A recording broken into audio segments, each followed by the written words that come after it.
इसमें सैंड ऊपर से नीचे आ रहा है बिकॉज ग्रेविटेशनल पुल की वजह से जितना भी सैंड है नीचे आ रहा है। अब मान लीजिए ये जो सैंड क्लॉक है ये आपका बॉडी है और अंदर जो सैंड है ये आपका ब्लड है।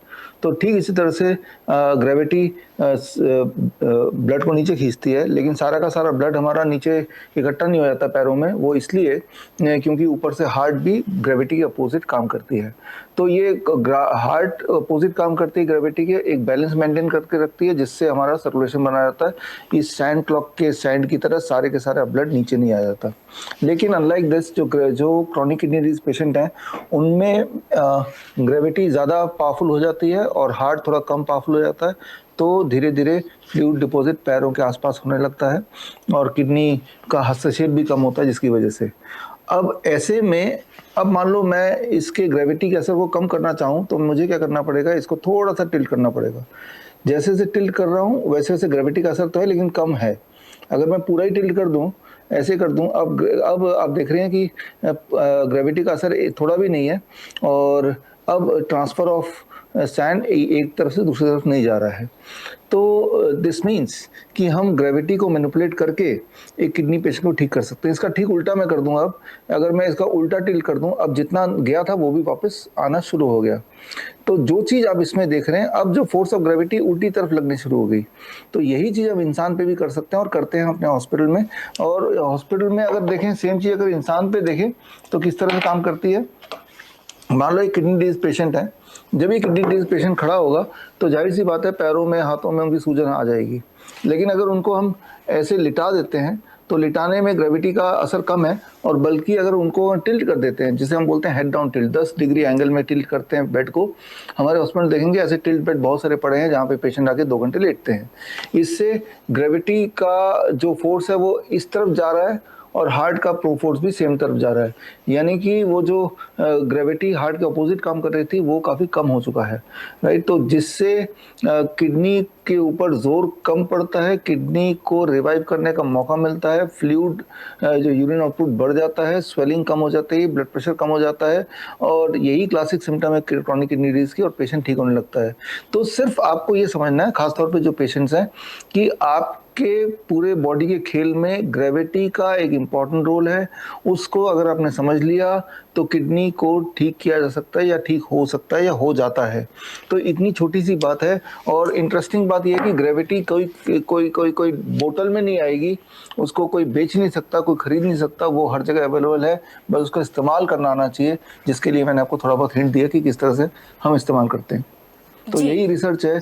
इसी रिसर्च को ही हमने आगे बढ़ाया और देखा कि ब्लड ग्रेविटी को अलग अलग तरह से इस्तेमाल करके हम पेशेंट्स की किडनी को दोबारा से रीस्टार्ट कर सकते हैं, उसकी फंक्शनिंग को ऊपर ले जा सकते हैं। आपके हॉस्पिटल में ऐसा क्या प्रोटोकॉल फॉलो किया जाता है जिसके जरिए पेशेंट बिल्कुल ठीक होकर के जाते हैं? देखिए हमारे क्रॉनिक किडनी डिजीज के पेशेंट अधिकतर ठीक हो जाते हैं पूरी तरह से, और उसके लिए हेड डाउन टिल्ट जो हमने बताया था 2 घंटे इस तरह के बेड में उनको लिटाते हैं इस पोस्चर में। Step 1। Step 2 hot water immersion. Hot water immersion इसे हम जस्ट सिस्टम जो टेक्निक है हमारा जो मैंने जिसका आविष्कार किया उसका नाम है GRAD system, gravitational resistance and diet system. यानी कि ग्रेविटी और डाइट का यूज़ करके हम पेशेंट को ठीक कर रहे हैं। ग्रेविटी का उपयोग करने के लिए हॉट वाटर इमर्शन टब में हम बिठाते हैं, 40 डिग्री के टेम्परेचर में, गले तक पानी है और 2 घंटे उनको बैठना है। तो जो एटमॉस्फेरिक प्रेशर आपके और मेरे सिर पे से पड़ रहा है, लेकिन इनके बॉडी में जहाँ तक पानी है वहाँ उस लेवल तक वाटर का प्रेशर भी पड़ रहा है। ये जो प्रेशर डिफरेंस है अलॉन्ग विद द हीट, इसमें the skin becomes the third kidney, और जो चीज़ पेशाब से नहीं निकल पा रहा स्किन के रास्ते वो निकलने लगती है।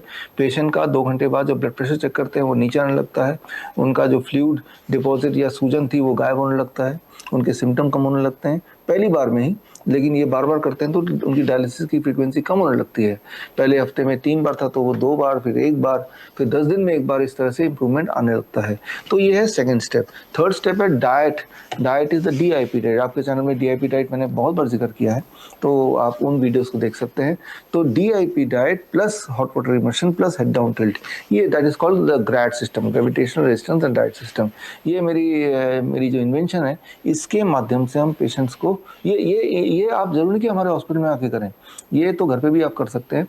और इससे हमारे पेशेंट उनके सिम्टम कम होने लगते हैं, वो ठीक होने लगते हैं, उनकी डायलिसिस पे निर्भरता कम होने लगती है, और फाइनली एक दिन आता है जब उनको हॉट वाटर इमर्शन और हेड डाउन टिल की आवश्यकता नहीं पड़ती, सिर्फ DIP डाइट से ही वो पूरी तरह हेल्दी लाइफस्टाइल गुजार सकते हैं। जैसा कि अभी आपने बताया हमें कि बहुत सारे दर्शक इसे घर पर भी कर सकते हैं, उन्हें हॉस्पिटल आने की ज़रूरत नहीं पड़ती है, मगर कुछ दर्शक ऐसे भी होते हैं जो घर पे भी नहीं कर पाते हैं और हॉस्पिटल आने जितने पैसे भी नहीं होते हैं उनके पास में, तो ऐसे में वो क्या करें, उनके लिए कुछ उपाय बताएं आप। देखिए, हमारा एक हॉस्पिटल है जालंधर में, जो कि दयानंद आयुर्वेदिक कॉलेज के कैंपस में है, हिम्स जालंधर।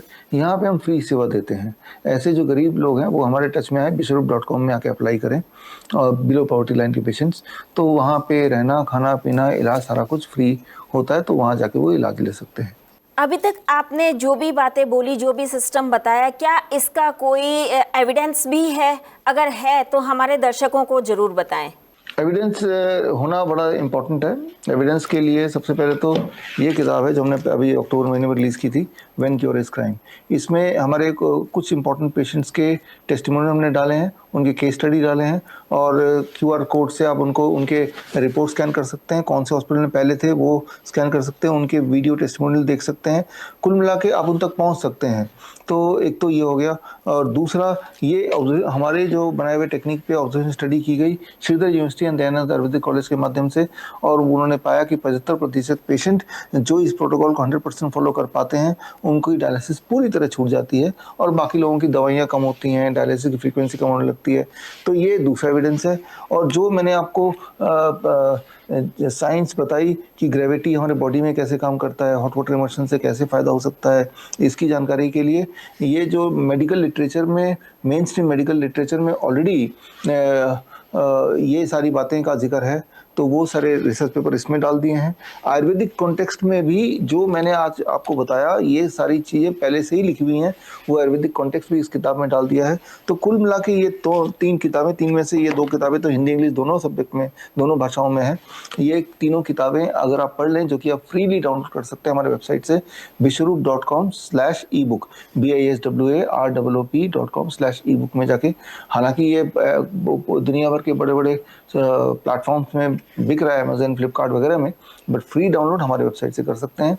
और इससे आपको अपने आप को कन्विंस करने के लिए जितने तरह के एविडेंस चाहिए, चाहे वो ऑब्जर्वेशन स्टडी हो, चाहे वो केस स्टडी हो, चाहे वो क्लिनिकल ट्रायल हो, चाहे हमारे पेशेंट के टेस्टिमोनियल हो, उनके पुराने और नए रिपोर्ट्स हों, सारा कुछ आपको इसमें मिल जाएगा। और उसके बाद मुझे लगता है कि कन्फ्यूजन की कोई गुंजाइश नहीं रहेगी। इसके अलावा जो मैंने अभी बताया आपको, ये किताब और है, इसको भी देखेंगे तो इसमें भी डायग्नोस्टिक के इम्पॉर्टेंट जो प्रिंसिपल्स हैं वो हैं, और डायग्नोस्टिक फ्रॉड कैसे होता है, कैसे एक हेल्दी पेशेंट को पूरी तरह से कन्विंस कर देते हैं कि आप बहुत बीमार हैं और आपको डायलिसिस करना पड़ेगा, वो सारी बात जानकारी इसमें दी हुई है।